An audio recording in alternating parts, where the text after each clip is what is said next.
Ya. ¿Ahora sí me escuchan? Chicos, Sí, ven la diapo, ¿no?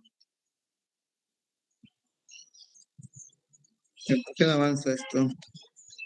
¿Cómo hago?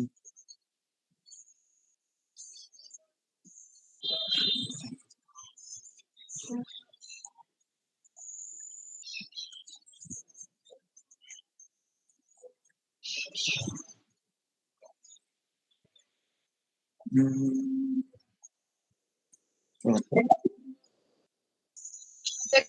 al lado del... ahí estoy bien. Sí, doctor, ahí por Dios. Ya, perfecto. Ya, entonces empezamos la clase de cáncer de próstata. Ya, vamos a hablar que la parte prostática definitivamente es una de las patologías más frecuentes en la parte oncológica del varón y se supone que a más edad es más frecuente la presentación del cáncer de próstata. Sí, considerándose como una de las formaciones más malignas en el varón a nivel mundial, en cierta forma. En Estados Unidos se considera que es el cáncer de mayor frecuencia en el hombre. En el Perú, igual, en la zona latina también. La etiología, todo cáncer tiene una forma epidemiológica y son de 4 factores. Uno es la predisposición genética, los genes. La otra es la influencia hormonal endógena, la testosterona. La exposición a carcinógenos ambientales, el medio ambiente de cosas en las que trabajamos que podemos provocar la predisposición al cáncer de próstata. Y las infecciones de transmisión sexual. Empezamos una por una. La predisposición genética, definitivamente, por estadística, sabes que todas las enfermedades las evaluamos por parte de estadística, en que los varones de raza negra tienen una presentación de más temprana edad y más agresiva en relación a las personas de raza más blanca o europeos, básicamente, ¿no? Y también se considera que la predisposición genética de los orientales quizás se debe a la alimentación, sea menos frecuente que en las personas negras y blancas. La predisposición hormonal. Se supone que el cáncer se presenta o se alimenta en cierta forma de las hormonas masculinas, que es la testosterona, ¿no? Considerando que el manejo del cáncer prostático se hace bloqueando las hormonas masculinas, la testosterona, supliendo la testosterona, los andrógenos por estrógenos, ¿no? Y eso se demuestra pues con los eunucos, ¿no? Las personas que se hacen el cambio de sexo, la nucleación de los testículos, los que sacan los testículos por cuestión, ¿cómo se dice?, apariencia social, psicológica, ¿no? Los transformes, ¿cómo se dice? Los transgénicos, o simplemente los pacientes que se sacan los testículos por radiación, por traumatismos, por cánceres, entonces hay pérdidas o traumatismos, ¿no? Entonces, como decía, la predisposición hormonal es uno de los más altos factores que predisponen al cáncer prostático. Ahora, no solamente depende del valor hormonal, sino también de los receptores hormonales que tengamos cada varón, cada persona, para hacer el cáncer prostático. Porque puedes tener un valor alto de hormonas, que eso no significa que tú vas a tener un cáncer prostático, sino depende de los receptores hormonales que podamos tener cada uno. Al igual que los receptores que tenemos para la HPV, también hay receptores para la transformación de la neoplasia. ¿Qué es la neoplasia en cierta forma? Un cambio de la célula madre en 2 células hijas anormales, y eso ya es un tumor maligno.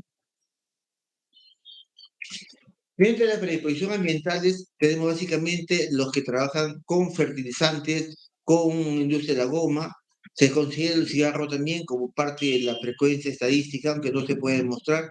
Y la ingestión rica en grasas, que está asociado a un mayor riesgo de cáncer, pero casi eso tiene que ver casi con todos los tipos de cánceres, ¿no? No necesariamente, más digestivas todavía que cáncer pulmonar. La exposición al humo del escape del automóvil, el CO2, el, de del combustible, es lo que predispone los que trabajan en las zonas de talleres, por ejemplo, tienen mucho más predisposición a eso. Ahora, la predisposición infecciosa, ¿por qué se determina como un factor predisponente? Es por estadística. En la anatomía patológica de los tumores que uno saca, siempre encuentra a la vez, a la par, tumor maligno más prostatitis crónica. O sea, pacientes que han tenido infección prostática, lo cual lo asocia, pero no define que sea un causal. ¿Sí? O sea, están siempre asociados. También hay una mayor frecuencia en los pacientes que tienen la CTS, ¿no? La gonorrea, todo por los estudios anatomopatológicos. O sea, es coincidencia, hay una relación directa, eso no podemos elevarlo porque ya el paciente, pues, o ya fue, o si es una anatomía patológica, como se dice, ¿no? La clasificación histológica del cáncer prostático tenemos lo del cáncer tipo epitelial, no epitelial y diversos tipos de cánceres que salen del cuadro. Los adenocarcinomas, que son los más frecuentes, los cánceres de células transicionales, de células escamosas, indiferenciados. Entre las no epiteliales, los más agresivos son los radiomiosarcomas y los leomiosarcomas, que se consideran el 0.1% de todos los cánceres prostáticos, y un tercio de este porcentaje, que es el 0.1, se presenta en niños. Sabemos que mientras más frecuente, mejor dicho, mientras la presentación del cáncer en más juventud es mucho más agresiva. Son menos comunes, son justamente estas, ¿no? Los radiomiosarcomas, los fibrosarcomas, ¿no? Y los diversos cánceres que vienen a ser derivaciones de otros cánceres sistémicos, ¿no? Como la carcinosarcoma, los melanomas malignos, los carcinoides, que son compromisos ya de otros cánceres que hay otro nivel y uno no puede diferenciar cuál es el cáncer primario. Es el 1% de todos los cánceres que uno define. Sabemos, por tanto, que el carcinoma más frecuente es el adenocarcinoma. El 95% de los pacientes que uno encuentra en la anatomía patológica, hasta ahora, digo, tengo 33 años de urologo, todos los cánceres que he podido operar y encontrar son adenocarcinomas en adultos mayores, ¿no es cierto? No he encontrado hasta ahorita un leiocarcinoma, un sarcoma, un melanoma y nada por el estilo. ¿Ya? En niños encontré un coriocarcinoma, un niñito de menos de un año. Ahora, derivados de células prostáticas. A ver, la presentación del cáncer prostático, la ubicación mayormente se encuentra en las zonas periféricas, o sea, la parte posterior, que es lo que uno toca en un tacto rectal. Los nódulos duros, que decimos decir, en el tacto rectal, que es importante saber diferenciar y decir sospechar de un cáncer prostático. Un 15% de la parte central, que eso ya no se palpa, se muestra solamente por el valor del PSA y las ecografías transrectales, y un 10 o 15% de la zona transicional, en la zona donde se inicia el crecimiento del tumor prostático benigno. Acordémonos siempre que un tumor benigno no tiene nada que ver con un tumor maligno. Pueden estar independientemente uno del otro o los dos juntos. Y como último dato, que la próstata puede ser secundario a un problema de otra patología. No necesariamente tiene que ser primaria. ¿De acuerdo? El estadio TNM, que es el cuadro clásico de todos los tumores, ¿no? Que se clasifican de acuerdo a la dimensión del tumor, se considera pues el T0 cuando es el tumor clínicamente oculto, el que se encuentra como hallazgo incidental, ¿no? Cuando capturamos un paciente con una próstata crecida, considerada como un HPV, con un PSA normal, que no hay nódulos, pero que en la anatomía patológica se encuentra una neoplasia, un adenocarcinoma en este caso, ¿no es cierto? El T1 está dentro de la próstata. El 1A es menor de 1 centímetro, el T1B mayor de 1 centímetro dentro de la próstata, y el T1C cuando abarcan ya no nódulos, sino abarca toda la masa del testículo, pero dentro de la cápsula, sin pasar la cápsula. Cuando pasa la cápsula, ya pasa a ser T2. Cuando compromete la vesícula seminal, o sea, sale de la cápsula prostática, es T3. Y cuando ya se hiere a otros tejidos periprostáticos, vísceras adyacentes, que vienen a ser la parte rectal o la parte intestinal por la parte superior, ya viene a ser el T4. La parte ganglionar. Todo cáncer, pues supuestamente tiene vías ganglionares linfáticas para metástasis. El N1, cuando es ganglios linfáticos regionales únicas, básicamente unilaterales. N2, cuando son múltiples o contralaterales, en los dos lados. N3, cuando son voluminosas. Y N4, cuando hay metástasis ganglionar linfático diseminadas, justa alejados, ganglios alejados al tumor propiamente dicho, ¿no? Y la metástasis, pues el MX cuando no hay metástasis, el M0 cuando no hay metástasis a distancia, significa que hay metástasis cerca, y el M1 cuando hay metástasis a distancia presentes. ¿Sí? O sea, el M0 es cuando hay metástasis periféricas a la lesión tumoral propia. Y el M1 cuando hay lesiones metastásicas a distancia, sea cuando es a pulmón, hígado, cerebro, cualquier parte. Los pacientes, consideramos nosotros que el adenocarcinoma es uno de los cánceres, entre comillas, más, siento cánceres, uno de los cánceres, entre comillas, más benignos, porque avanzan muy lentamente y se diseminan lentamente, por lo tanto, y los síntomas que un paciente hace por el cáncer, básicamente es por la sintomatología de la metástasis, de la agresión que haga por las distintas vías de diseminación que vamos a hablar sobre eso ahorita. ¿No? Entonces, la metástasis son por invasión local directa o a través de vías linfáticas y vasculares. Por invasión local directa, pues el tumor supuestamente va creciendo de menos a más, como hemos visto en el estadiaje, el T1, T2, T3, cuando va saliendo de la zona prostática y va abarcando de dentro hacia afuera, ¿no? Centrífugamente, se va diseminando, adquiriendo a cápsula, agarrando uréteres, obstrucción de uréteres, hidronefrosis. Cuando el tumor maligno, el cáncer, el adenocarcinoma llega a sobrepasar la parte distal de la próstata, que es la uretra membranosa, pues puede causar, como usted dice en la lámina, una RTU para tunelizar la próstata, para que pueda permitir, y eso vamos a hablar en otro momento, para tunelizar y permitir que el paciente pueda orinar mientras se trata el cáncer o mientras esté con el cáncer, para darle calidad de vida. Se hace una RTU, que es una resección transuretral prostática, que significa una tunelización, y si sacamos el tumor, cuando ha invadido la membrana urogenital, pues vamos a dejar incontinente, incompetente urinario al paciente. La diseminación linfática, hay tres vías, principal, secundarias y terciarias. Vemos básicamente eso. Los ganglios estructuradores son los más frecuentes de vía de diseminación linfática, seguidos los perivesicales, hipogástricas, presacras, periciáticas, las secundarias, inguinales, ilíacas comunes, paraórticas, las terciarias son las mediastinales y las supraclaviculares, más distales. ¿Bueno? Nunca hay que dejar de examinar al paciente corporalmente cuando hay un cáncer buscando nódulos o ganglios en cualquier zona. O los estudios tomográficos que nos van a indicar la ubicación de cada ganglio, que hagan sospechar de dónde viene ese cáncer. ¿Sí? Por diseminación hematógena, básicamente transmite a huesos. Con Z positiva, el 85% de los pacientes que mueren con sintomatología del cáncer prostático ya tienen metástasis ósea. Ya hay un orden decreciente de presentación de metástasis del cáncer pulmonar, del cáncer prostático en huesos. ¿Sí? Por mayor incidencia es la columna lumbar, que es la que se fractura, se presiona, se contrae y causa secuelas neurológicas.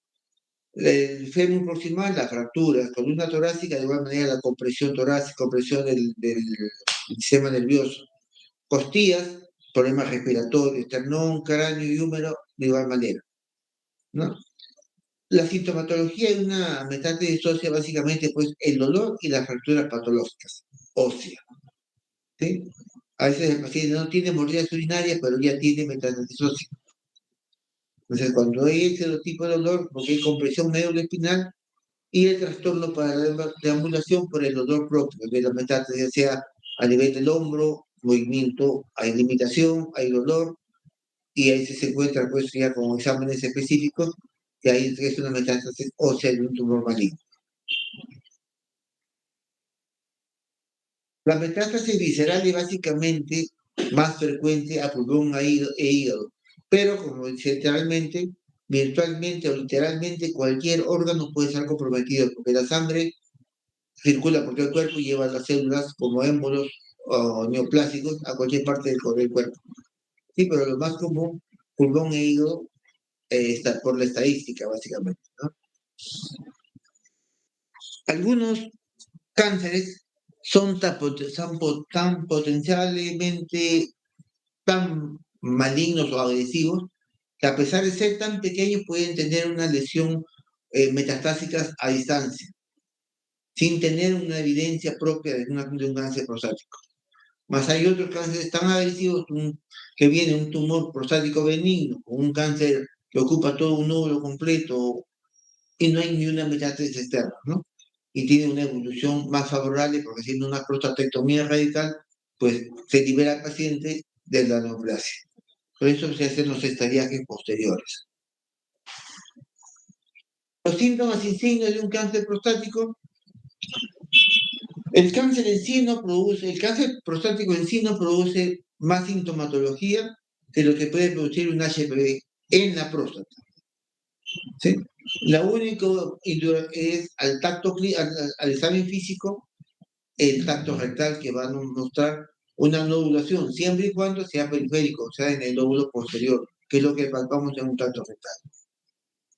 La induración está presente en la mayoría de los cánceres, siempre y cuando esté en la parte posterior, la parte superficial.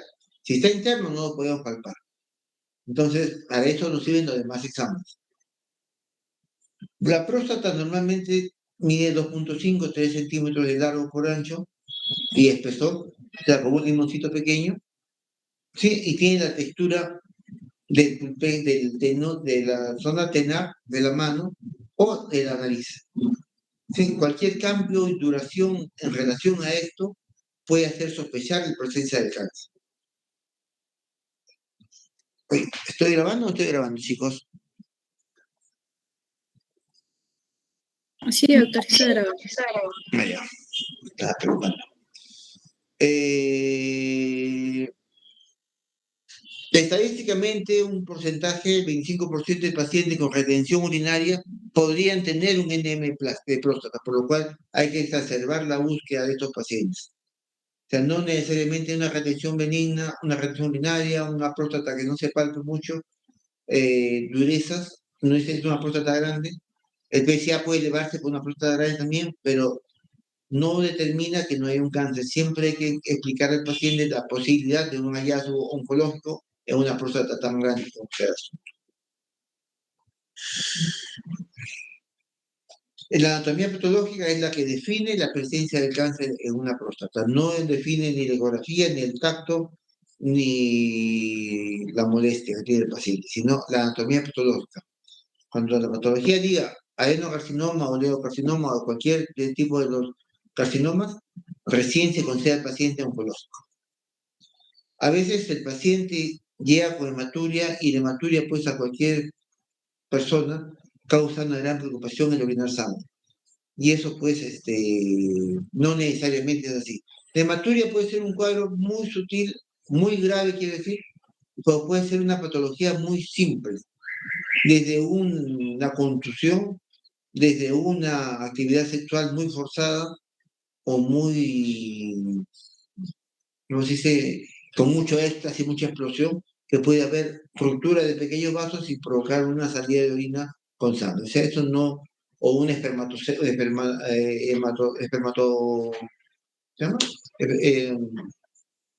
Un semen con sangre, ¿no? Puede llevar a asustar. Muchas veces, pues, el paciente ve el semen con sangre y si ya estoy muerto, no tengo todo. Nada que ver. Básicamente, los síntomas, le decía, del cáncer prostático se manifiestan como manifestación propia de las zonas metastásicas. El dolor óseo, lógico, porque hay metástasis ósea.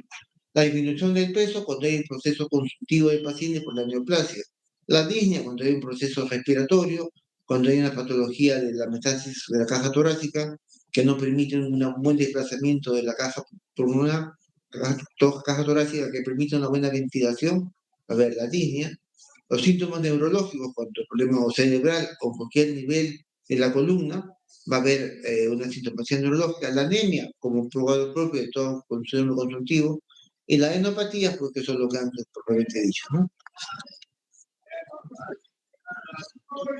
Los métodos diagnósticos básicos tenemos de importante este examen físico, el tacto rectal.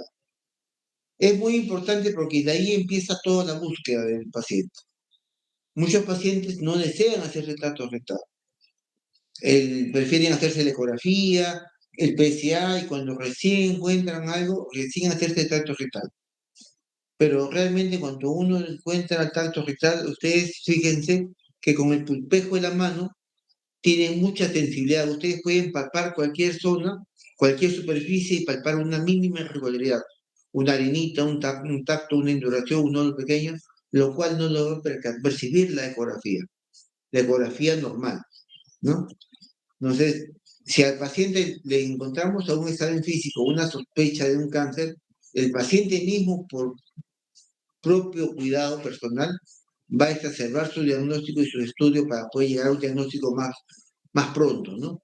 No, que está normal, no hace una ecografía, va a pasar medio año una ecografía, pues, de igual manera para hacerse un PSA cuando tenga tiempo, pero si tú le encuentras un PSA, un tacto rectal, un nódulo, y dices, señor, tiene un nódulo duro, hay posibilidad de un cáncer, se le para la oreja y va a hacer todo en un solo toque, y si es un cáncer, lo va a solucionar lo más pronto posible. Le decía que el diagnóstico específico lo da la biopsia de la anatomía patológica, ¿no? La biopsia prequirúrgica o la anatomía patológica de la pieza quirúrgica extraída en el acto quirúrgico. De todas las biopsias que nombramos acá, como la transperineal, que es por abajo del perineo, o sea, entre la bolsa escrotal y el recto, la transrectal al tacto bajo guía ecográfica, que se hacen al tacto solamente cuando es un nódulo grande y palpable, o bajo guía ecográfica cuando el nódulo es pequeño y está en una superficie más profunda que no puede guiarse al tacto, entonces no podemos picar con la aguja al trucul a ciegas porque nunca vamos a encontrar un nódulo. En cambio, cuando la próstata es el tumor nodular es grande, sí podemos palpar y clavar el trucul, disparar la pistola automática y nos va a tomar una biopsia directamente, ¿no? Y esa patología, el resultado nos va a dar el diagnóstico de adenocarcinoma o un tejido neoplásico. La transuretral viene a ser lo que es la RTU, ¿sí? O sea, resecar transuretralmente con una cuchilla y sacar un trozo de la próstata para mandar a patología. Y la transperineal a cielo abierto, lo nombro como conocimiento general, ya no se hace.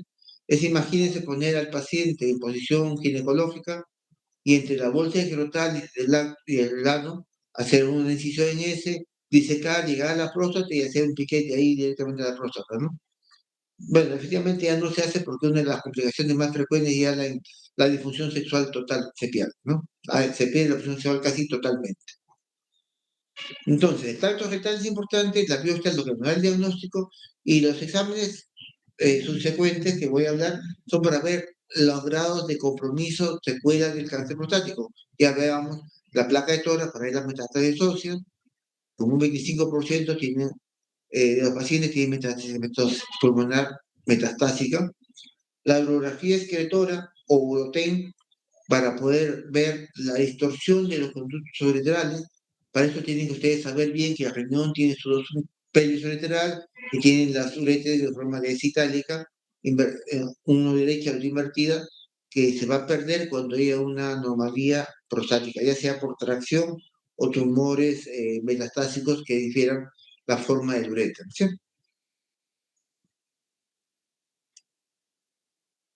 La tomografía o la TAP o la tomografía molecular multicorte nos sirven básicamente para ver el estadiaje del tumor prostático.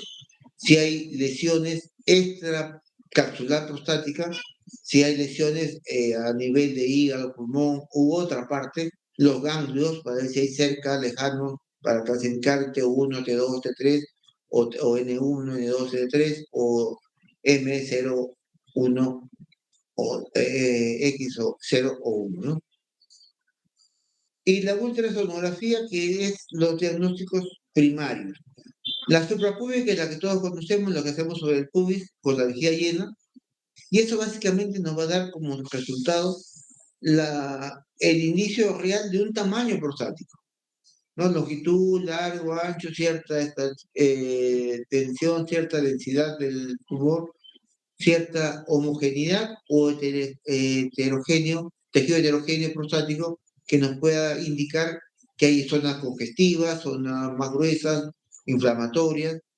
La transrectal sí nos va a dar más directamente una ayuda diagnóstica que nos va a ubicar el nódulo hipocogénico, que en este caso sería hipervascularizado, que nos va a sugerir este tumorcito es en la zona oncológica, y con el traductor ecográfico que tiene un canal para una aguja de biopsia, se dispara directamente bajo guía ecográfica, por eso nos guía a dónde disparar.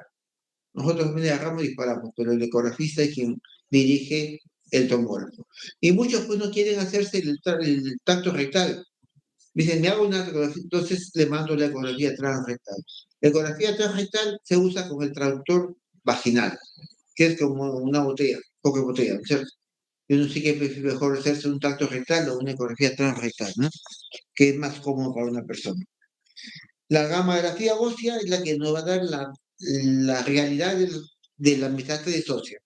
Es mucho más sensible que los rayos X, por supuesto, porque el rayos X nos puede dar signos inflamatorios de una articulación, pero la metástasis, la gamografía ósea, que se hace con sustancia radioactiva, Tenecho, si no me acuerdo, se usa para poder determinar qué zonas el tejido oncológico capta más esa sustancia, son como zonas rojas, eh, que se va a dibujar exactamente, va a decir metástasis, el lugar exacto donde está. Y de acuerdo a la metástasis es el manejo que se va a dar al paciente. Tenemos que hablar también sobre los marcadores tumorales. Los marcadores tumorales son exámenes y ayudas diagnósticas que nos van a permitir determinar si hay más sospecha del cáncer prostático o no. ¿Sí? Cuando las células de la próstata se producen esta sustancia, la aromatasa ácida prostática, estas se reabsorben a la misma proporción, en su mismo tejido. Cuando hay un tejido fibroso, neoplásico, va a impedir que ese tejido se reabsorba y entonces va a aumentar el valor en lo que es el proceso en la sangre, ¿no?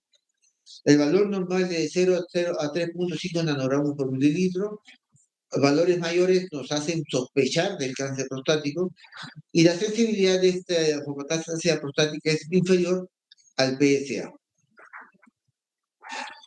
El PSA es un antígeno prostático específico, cierto, porque se produce en las células especiales de los acinos glandulares prostáticos. ¿Ya? Eso ténganlo bien en la cabeza. Es específico y nos va a dar una mayor pauta de este proceso, pero también hay que darse cuenta que este PSA se puede elevar no solamente por el cáncer prostático, sino por un masaje prostático, por una infección prostática, por una manipulación, una actividad sexual, del alcohol puede predisponer de elevación. Por supuesto, no se debe elevar pues, de 4, que es el valor normal, a 150, que es ya un cáncer, ¿no? Puede elevarse a 7 u 8, pero cualquier persona que puede un PSA de 7,8 y le diga tiene 7,8 ya se asusta y puede hasta asustar a un paciente siendo no neoplásico, pensar que lo tenga, ¿no? Y es el método inmunológico más específico para esta determinación de la enfermedad. También tenemos que tener en cuenta que los valores del PSA van a ir elevándose 1 gramo, una unidad, cada 10 años. Supuestamente hasta los 50 años se considera hasta 4.5 valores normales, 60 5.5, 70 6.5 y así sucesivamente. Al final también se considera que los pacientes, mientras más mayores somos, más frecuente es la presencia del cáncer. Si vivían más de 100 años, creo que todos tendrían cáncer prostático.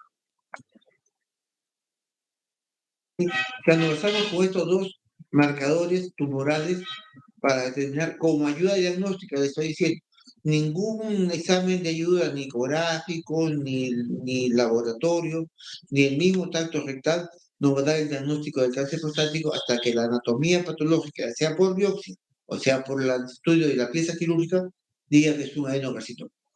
Mientras no lo sea, así tenga el PSA elevado, uno sigue haciendo biopsias tras biopsias, según lo normado por la Escuela Urológica a nivel internacional, las biopsias deben ser realizadas cada 3 meses. Y así siga subiendo el PSA cada 3 meses. Salvo que el paciente se salga del cuadro y busque por su cuenta hacerse una prostatectomía radical con las complicaciones que tienen este tipo de cirugía, ¿no? Eso es propio de cada persona. O sea, no se le puede obligar a que siga un esquema. Si el paciente dice, quiero que me saquen un brazo, pues un dedo, pues su idea será y firmará su carta notarial y darán lo que quieran hacer, ¿no? Como algunos se sacan las mamas, algunas mujeres, para evitar tener cáncer de mamas por antecedentes, ¿no?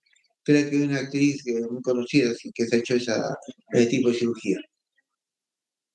¿Ya? Entonces tenemos que ver esto, no basarnos en un solo diagnóstico para hacer un diagnóstico, mejor que un solo examen para tener un diagnóstico.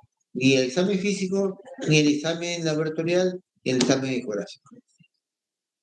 Como diagnóstico diferencial tenemos la próstata, propiamente dicho. Una próstata muy grande puede dar la tensión suficiente para poder pensar que el cáncer, ¿no? Y hablamos también que una próstata que tenga retención urinaria tiene más estadísticamente cierta frecuencia de cánceres ocultos, limitado por el mismo próstata benigna. La tuberculosis prostática se manifiesta como nódulos. Acuérdense que la tuberculosis produce un tejido gaseoso, ¿no? Que se va a fibrosar, se va a necrosar, se va a calcificar y luego se va a fibrosar. Entonces va a tener un nódulo duro que va a permitir hacer la supuesta presunción diagnóstica de un cáncer prostático. Las prostatitis crónicas, tratadas o no tratadas, pueden dar nódulos fibrosos indurados, ¿sí? Entonces, nos da pautas de indicio para seguir buscando. La granulomatosa es una próstata nodular indurada, cuyo la patología la va a dar, el diagnóstico lo va a dar la biopsia netamente. Y los cálculos prostáticos, como toda glándula tiene pues secreciones. Todas zonas que tienen secreciones pueden botar cálculos, así como hay cálculos salivales, cálculos axilares, cálculos en todas las glándulas. En este caso, la glándula prostática también va a permitir la producción de cálculos pequeños, que signifique que haya sospecha de un cáncer prostático. Diagnóstico de esto con una radiografía de pelvis se puede ver las microcalcificaciones intraprostáticas. El tratamiento. Cuando el RGTU prostática no es un tratamiento adecuado porque no tenemos el tumor definido. La usamos básicamente para cuando el paciente ya está diagnosticado, ya está tratado y está con retención urinaria, hacemos una RTU para tunelizar la uretra y permitir el flujo de la orina sin que el paciente esté con la sonda permanente. O sea, es darle un cierto confort a un paciente que ya tiene un tratamiento diagnóstico definido. La prostatectomía radical, básicamente cuando el tumor está localizado, ¿ya? Se saca la próstata completamente, más la vesícula seminal, para poder dejar limpio, inclusive toda la zona, se hace un vaciado ganglionar de la zona pélvica, de los ganglios que se puedan sacar, ¿no? Entonces el paciente saca la próstata completa. No es lo mismo que una cirugía con una próstata benigna, que también le llamamos prostatectomía, pero como debería llamarse es tumorectomía, porque sacamos el tumor benigno. En este caso estamos sacando la próstata, que es ectomía, que es sacar próstata, ¿no es cierto? La criocirugía queda como cultura general. En algún momento se usó la criocirugía tanto con un sistema transuretral, con una sustancia congelante. Al congelar el tejido se devitaliza, se devasculariza y por lo tanto se despega el tumor maligno. Pero aparte deja muchas secuelas neurológicas, por lo tanto la incontinencia urinaria, lo que es la recidiva pronta también del tejido, porque no se sabe hasta qué punto estamos sacando todo el tumor, ¿no? La radiación intersticial es la misma radiación. La radiación quema tejido bueno, tejido malo. En este caso, hay malos resultados.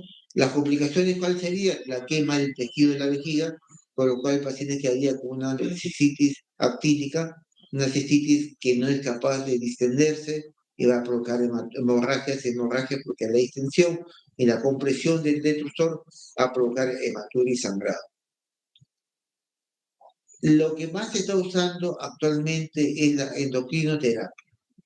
En este caso, la endocrinoterapia quirúrgica, la médica o una combinación de ambas.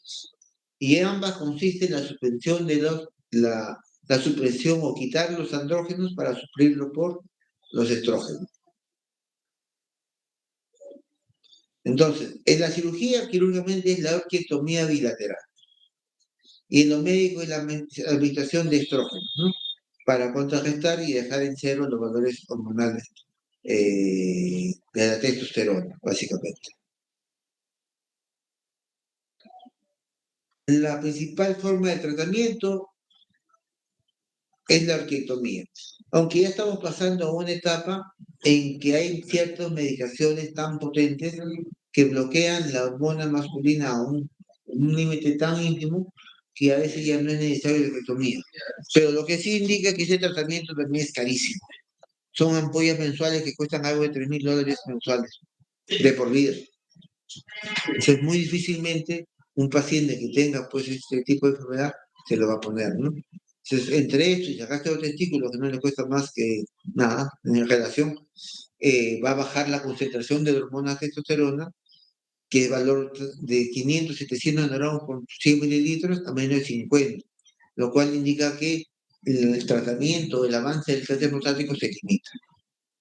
Lo que queremos básicamente, se encuentra el diagnóstico de cáncer, el paciente se encuentra la sintomatología, se hace el diagnóstico anatomopatológico con todas las ayudas posibles. Y el tratamiento básicamente es endocrinológico.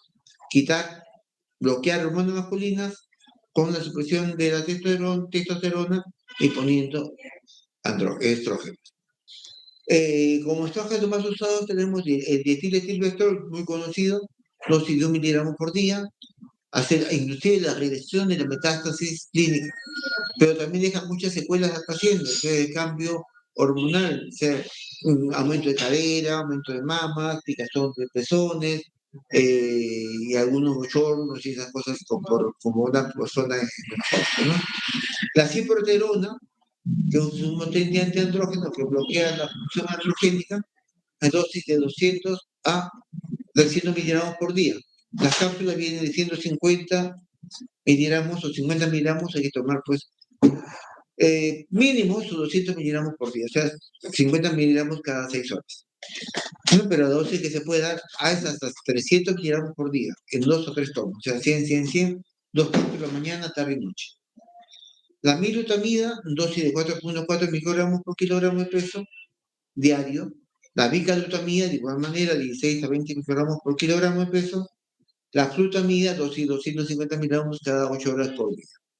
Por eso es importante que los pacientes tengan un seguro. Bueno, ahora creo que ya el Ministerio de Salud, con el CIS, trata de cubrir en algo estos medicamentos.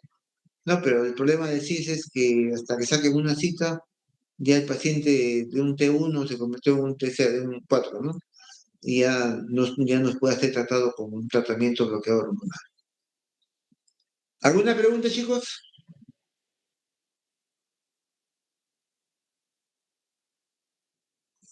Chicos, Doctor, buenas tardes. sí, te escucho. En el control del cáncer de próstata, ¿cuándo solicitaríamos un PSA índice o una densidad de PSA? Cuando el PSA es mayor B4, está entre 4 a 10, y hay una sospecha, una incidencia de lo que es posibilidades neoplásicas, y se pide el PSA index, que es una fracción del PSA total. Se hace, ¿cómo se dice? El PSA libre se divide entre el PSA total y sale el index. El índice da un porcentaje. Menor de 18 se considera más posibilidades de ser oncológico. Más de 18, menos posibilidades de que sea oncológico. Y normalmente se debe pedir estos exámenes a todo varón a partir de los 40 años. O mejor dicho, el PSA total. Cuando el PSA total es más de 4 a 10, ya estamos pensando en posibilidades oncológicas, y ahí pedimos el PSA libre. Entonces tenemos una división PSA libre sobre el total y sale el índice. ¿Sí? Pero acordemos, no todos los pacientes se presentan el cáncer en adultos. Hay cánceres en jóvenes. Yo personalmente tengo un paciente de 16 años que se encontró un cáncer prostático, y murió el paciente porque estuvo más de un año en estudios por pediatría, medicina, dando vueltas por todos lados, y cuando llegó a mi consultorio, cuando estaba aún de residente en ese entonces, te estoy hablando, eh, nadie pensó en que podía ser un cáncer prostático. Y como urólogo, pues si el paciente viene por lo que sea, el examen físico completo realmente es un tacto rectal incluido, porque podemos encontrar sintomatología prostática. Muchas cosas, hacer la disfunción sexual, la mala molestia de eyaculación precoz, mala erección, eyaculación prematura, muchas molestias urológicas tienen como indicio, son secuelas de un problema prostático a veces, que mayormente son prostatitis, ¿no? Entonces tenemos que pensar en eso, o sea, no porque sea joven no pensar en un cáncer, más si al tacto se hace y se encuentra algo indurado, ¿no? O sea, ustedes cuando estén en el internado aprovechen en hacer tacto rectal a todos los pacientes que estén hospitalizados, porque casi todos los pacientes hospitalizados en medicina son mayores. Entonces ahí es importante que ustedes sepan diferenciar, porque de eso depende la vida del paciente, el futuro del tratamiento, del manejo del paciente. ¿De acuerdo? Gracias, doctor. ¿Alguien más?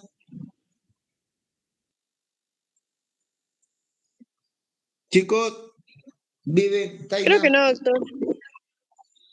Entonces, ahora, el cáncer, la clase también no solamente es para que se queden ustedes. Esto es para que ustedes también eh, transmitan. Ustedes tienen familiares, tienen papás, tienen tíos. Ustedes ya casi son médicos. Sugerir, mínimo, háganse un PSA, ¿no? Y si hay cierta sintomatología, vayan al urólogo, al hospital, al MINSA, al seguro, donde quieran, ¿no?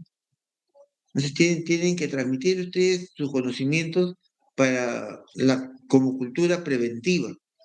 No esperar hasta la última hora que el paciente ya gritando que no puede orinar, sabiendo que ya tienen un problema, ¿no? Y ustedes como médicos ya saben que ven un paciente de orina cada rato, familiar o no, oye, está mal, ¿no? Vayan al médico, o ustedes mismos sugerir como médicos, ¿no? Ustedes ya son médicos, ya que les falta un mes nomás para terminar, 2 meses para terminar su carrera. Entonces, las clases y la formación que estás haciendo es para que ustedes hagan la medicina preventiva, ¿sí? Que es lo que debe hacer en todos los servicios. ¿Ok, chicos? Taina, como digamos después la clase sí que nos falta.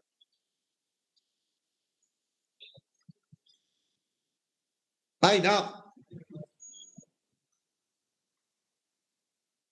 Bueno, doy por concluida la clase. Gracias, chicos.